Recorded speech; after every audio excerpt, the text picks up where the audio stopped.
हरि ओम तत्सत। अध्यात्म रामायण अरण्यकांड द्वितीय सर्ग। शरभंग तथा सुतीक्ष्ण आदि मुनीश्वरों से भेंट। जेहि के जेहि पर सत्य सने हूँ, सोते ही मिलाई ना कछु संदेह हूँ।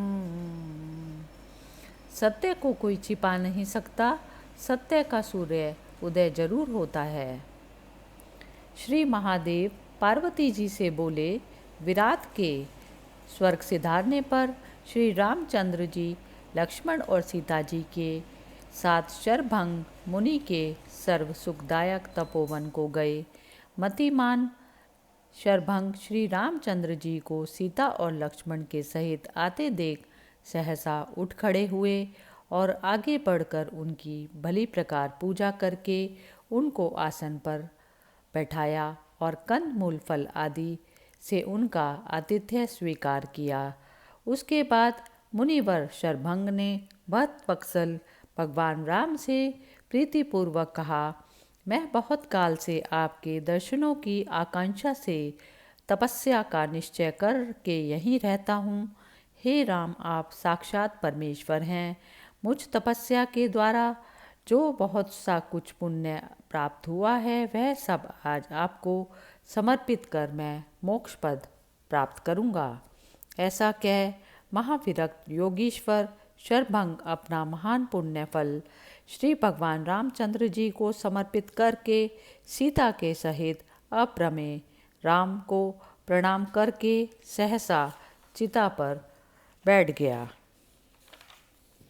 उस समय मन ही मन अंतर्यामी दूर्वादल के समान श्याम वर्ण कमल नयन चीरांबरधारी स्त्रग्ध जूट जटाजूटधारी श्री रामचंद्र जी का सीता और लक्ष्मण के साथ बहुत देर तक ध्यान करते रहे।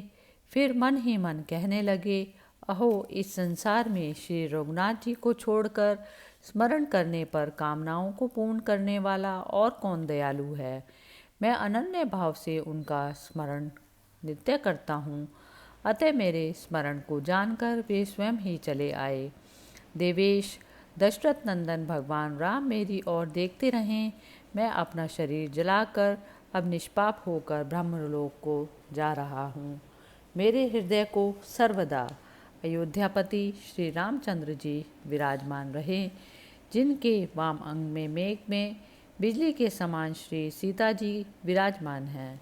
इस प्रकार श्री रामचंद्र जी का बहुत देर तक ध्यान करते हुए अपने सम्मुख विराजमान उनके स्वरूप को देखते हुए मुनिवर शरभंग ने अग्नि प्रज्वलित कर अपना पांचभौतिक शरीर जला डाला तथा दिव्य देह धारण कर साक्षात ब्रह्म लोक को चले गए। उसके बाद दंडकारण्यवासी समस्त मुनिगण श्री रघुनाथ जी का दर्शन करने के लिए शरभंग मुनि के आश्रम पर आए। उस मुनि समाज को देखकर माया मानव रूप श्री राम, सीता और लक्ष्मण ने सहसा पृथ्वी पर सिर रखकर उन्हें प्रणाम किया। उन मुनीश्वरों ने सर्व अंतर्यामी भगवान राम का आशीर्वाद द्वारा अभिनंदन किया और फिर वे धनुर्बाण धारी श्री हरि से हाथ जोड़कर बोले, आपने ब्रह्मा जी की प्रार्थना से पृथ्वी का भार उतारने के लिए अवतार लिया है। हम यह जानते हैं कि आप साक्षात श्री हरि, जानकी जी, लक्ष्मी, लक्ष्मण जी, शेष जी का अंश और भरत शत्रुघ्न भगवान के शंख और चक्र हैं। इसलिए आप यहाँ सबसे पहले ऋषियों का दुख दूर करें। हे रघुश्रेष्ठ, आइए सीता और लक्ष्मण सहित आप हमारे साथ क्रमशः मुनीश्वरों के समस्त आश्रमों को देखने के लिए चलिए। ऐसा करने से आपको हम पर बड़ी दया आएगी। इस प्रकार हाथ जोड़कर निवेदन किए जाने पर भगवान राम मुनियों के साथ उनके तपोवनों को देखने के लिए चल पड़े। वहाँ उन्होंने सब ओर से बहुत सी खोपड़ियाँ पड़ी देखी। उन्हें देखकर श्री रामचंद्र जी ने मुनियों से पूछा, ये हड्डियाँ किनकी हैं और इस तपोभूमि में कैसे पड़ी हैं। तब मुनीश्वरों ने कहा, हे राम, ये ऋषियों के मस्तक हैं, इन्हें राक्षसों ने खा लिया है। वे राक्षस समाधि में मग्न रहने के कारण भागने में असमर्थ मुनीश्वरों को भक्षण करने के लिए मौका देखते हुए जहाँ तहाँ घूमते रहते हैं। मुनियों के ये भय और दीनतापूर्ण वचन सुनकर श्री रामचंद्र जी ने समस्त राक्षसों का वध करने के लिए प्रतिज्ञा की। इस प्रकार क्रमशः मुनीश्वरों के आश्रम देखते हुए प्रभु श्री रघुनाथ जी वनवासवासी मुनियों द्वारा नित्य पूजित होते हुए सीता और लक्ष्मण के साथ वहाँ कुछ वर्ष रहे। उसके बाद वे सुविख्यात सुतीक्ष्ण मुनि के आश्रम में गए, जो ऋषियों से भरा था, समस्त ऋतुओं के गुणों से युक्त और सब और सुखदायक था। राम का आगमन सुन राम मंत्र के उपासक और अगस्त्य के शिष्य सुतीक्ष्ण उन्हें लेने के लिए स्वयं आगे आए और उनकी विधिवत पूजा की। उस समय सुतीक्ष्ण के नेत्र भक्तिवश भगवत दर्शन के लिए अति उतावले हो रहे थे। सुतीक्ष्ण बोले, हे अनंत गुण अप्रमेय सीतापते, मैं आपका ही मंत्र जपता हूँ। हे अभिराम राम, शिव और ब्रह्मा आपके चरणों के आश्रित हैं। आपके चरण संसार सागर से पार करने के लिए सुदृढ़ पोत जहाज है। हे नाथ, मैं सर्वदा आपके दासों का दास हूँ।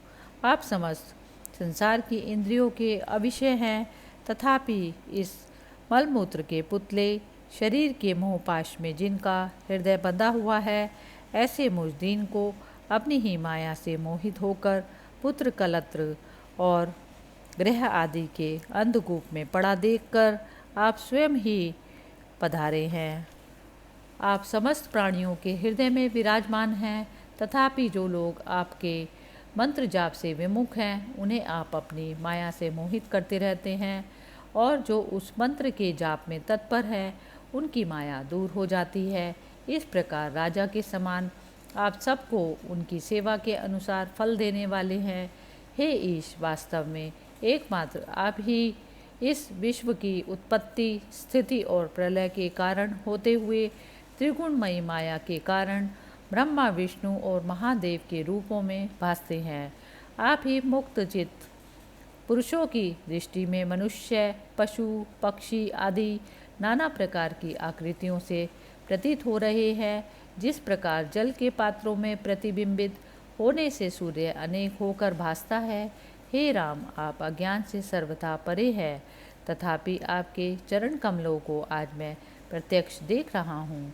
इससे विविध होता है, सबके साक्षी होने से आप असत्पुरुषों को अगोचर होकर भी जिनका चित्त आपके मंत्र जाप से शुद्ध हो गया है, उन पर सदा प्रसन्न रहते हैं।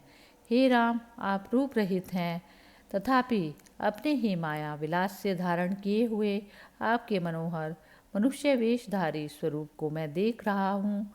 आपका यह रूप करोड़ों कामदेवों के समान कांतिमान है और कमनीय धनुर्बाण धारण किए हैं। आपका हृदय दयाद्र तथा मुख मुस्कान से मनोहर है, जो सीता जी के से युक्त है, मृगचर्म धारण किए हुए है, सर्वथा अजय है, जिनके चरण कमल नित्य श्री सुमित्रा नंदन से सेवित है और जिनकी नीलकमल के समान आभा है, उन अनंत गुण संपन्न अत्यंत शांत मेरा सौभाग्य स्वरूप श्री राम मूर्ति को मैं अहर्निश प्रेम करता हूँ। राम, जो लोग आपके स्वरूप को देश काल आदि समस्त उपाधियों से रहित और चिद्घन प्रकाश स्वरूप जानते हैं, वे भले ही वैसा ही जाने, किंतु मेरे हृदय में तो आज तो प्रत्यक्ष रूप से मुझे दिखाई दे रहा है। यही रूप भासमान होता रहे, इसके अतिरिक्त मुझे और किसी रूप की इच्छा नहीं है। सुतीक्ष्ण के इस प्रकार स्तुति करने पर श्री रामचंद्र जी ने उनसे मुस्कुरा कर कहा, हे मुने, मैं यह जानता हूँ कि तुम्हारा चित्त मेरी उपासना से निर्मल हो गया है और तुम्हारा मेरे अतिरिक्त कोई और साधन नहीं है, इसलिए मैं तुम्हें देखने के लिए आया हूँ। संसार में जो लोग मेरे मंत्र की उपासना करते हैं और मेरी ही शरण में रहते हैं तथा नित्य निरपेक्ष तथा अनन्य गति रहते हैं, उन्हें मैं नित्य प्रति दर्शन देता हूँ। जो व्यक्ति तुम्हारे लिए किए हुए और इस मेरे प्रिय स्रोत का पाठ करता है, उसे मेरी शुद्ध भक्ति और निर्मल ज्ञान प्राप्त होता है। तुम केवल मेरी उपासना से इस जीवित अवस्था में ही सर्वथा मुक्त हो गए हो। शरीर छूटने पर तुम निस्संदेह मेरा सयुज्य पद प्राप्त करोगे। अब मैं तुम्हारे गुरु मुनि श्रेष्ठ अगस्त्य जी से मिलना चाहता हूँ। मेरा चित्त उनके पास कुछ दिन रहने के लिए उतावला हो रहा है। सुतीक्ष्ण ने कहा, हे राघव, बहुत अच्छा, वहाँ कल चलिएगा। मैंने भी मुनीश्वर को बहुत दिन हो गए तब देखा था, अतः मैं भी आपके साथ ही वहाँ चलूँगा। प्रातःकाल होने पर सीता और लक्ष्मण के सहित श्री रामचंद्र जी सुतीक्ष्ण मुनि को लेकर अगस्त्य जी से वार्तालाप करने के लिए उत्कंठित हो शनै शनै उनके छोटे भाई के आश्रम की ओर चल पड़े। इति श्री अध्यात्म रामायण उमा महेश्वर संवादे अरण्यकांडे द्वितीय सर्गे समाप्त। हरि ओम तत्सत।